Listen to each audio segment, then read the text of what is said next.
Continuando con la exposición, vamos al segundo punto, que es la determinación del límite líquido, que no es más que tomar una muestra totalmente húmeda que se someta a una prueba continua con la máquina de Casagrande, taza, plato de evaporación y espátula.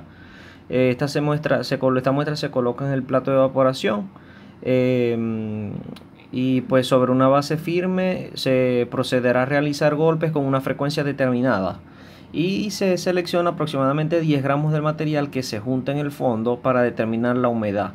Lo ideal sería tomar 5 puntos con una variación en la cantidad de golpes, 10, 20, 30, 40 golpes. Importante señalar que el ensayo se debe realizar desde la condición más húmeda hasta la más seca y se procede a realizar un gráfico semilogarítmico de humedad versus el número de golpes, en donde se expresa el límite líquido del suelo como la humedad correspondiente a la intersección de la curva de flujo con la axis en 25 golpes.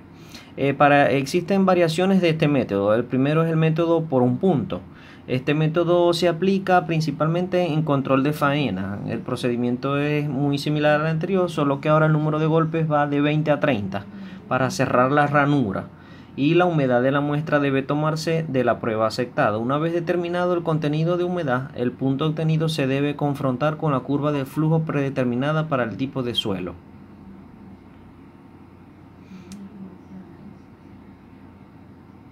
Se calcula el límite líquido empleando la siguiente ecuación mediante la siguiente expresión: n entre 25 tangente a la b por Wn, donde Wn es la humedad del suelo compactado y la tangente la pendiente de la curva y en el número de golpes. El segundo método, que es una variación también, una variante, es el método por dos puntos, que consiste en determinar 2 puntos del ensayo mediante la cuchara, un punto a cada lado de los 25 golpes. Las humedades correspondientes a estos puntos se grafican en una doble escala logarítmica que posea en ordenadas el porcentaje de humedad y en abscisas el número de golpes. Se traza una recta por los 2 puntos obteniendo el límite líquido de la ordenada del punto de corte de esta recta con los 25 golpes.